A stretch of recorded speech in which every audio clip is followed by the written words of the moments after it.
necessary to improve the productive capacity of the U.S. economy, done very, very quickly, but it was designed to take place over a 2-year window. So it was a very substantial package, and I think we've been very aggressive in helping bring stability to the financial system, bring capital into the financial system, and you're seeing the improvement in credit spreads reflected in that. And I think that that basic strategy, which we worked very closely with countries around the world to put in place, is absolutely the right strategy, and it does reflect this basic judgment you referred to, which is in a financial crisis, you need to be forceful. What about the health of the banking sector? You diminished tremendously the program, the public-private partnership program, whereby the idea was to remove the toxic assets off the balance sheets of banks. Now we end up with banks who still have those toxic assets on their balance sheets. The question is, what if things or markets don't go favorably like you are expecting? How can that restore confidence of people to the banking sector? Good question, but I think you should view it as reassuring rather than discouraging. You know, we've been very effective in making sure there's capital comes into the banking system on a very substantial scale relative to the risks ahead.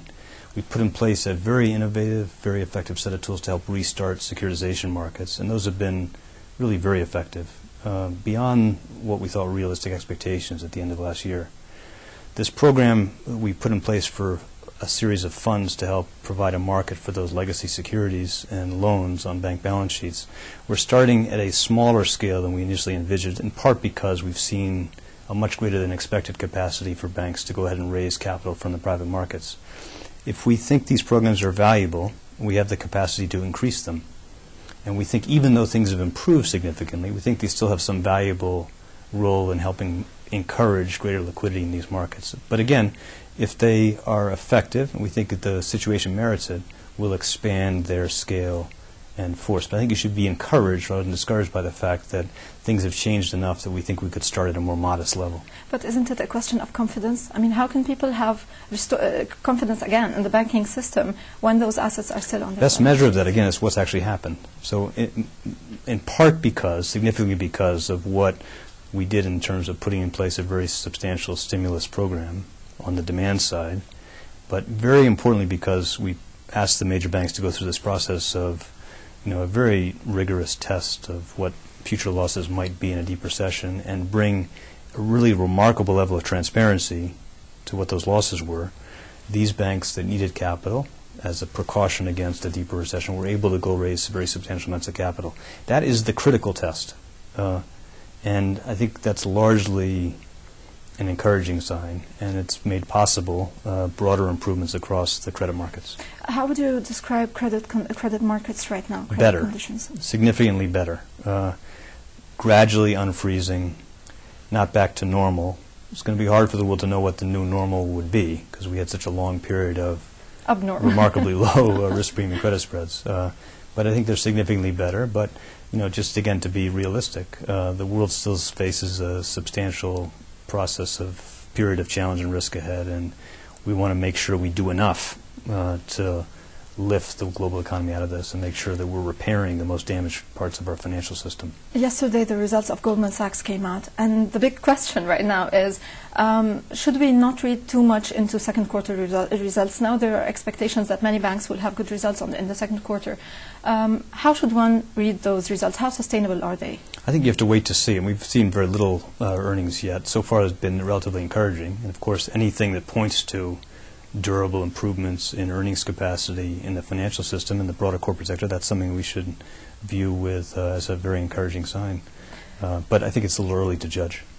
Sir Geithner, you laid out in front of Congress last week the reform agenda, but this will take time for it to be applicable.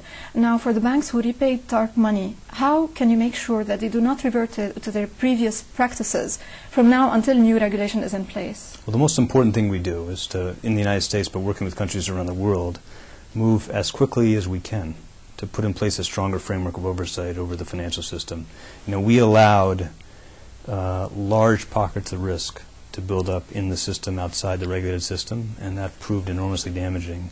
And to fix that in the United States, it's going to require very comprehensive changes. And we're moving very, very quickly, quicker than I think has ever happened in response to past crises, to put in place a framework of reforms because we want to move when the memory of the crisis is acute and the support for change is going to be highest. So we're actually moving very, very quickly. I think the world wants to move too. I think we have a common imperative of getting the world to higher, more conservative standards. But also there's another question here. I mean, is it enough to put in place those reforms in the United States if the other developed countries don't follow through with the same kind of regulation? You're Is there exactly agreement with your European counterparts on this? You're exactly right. We have to do reform? it together.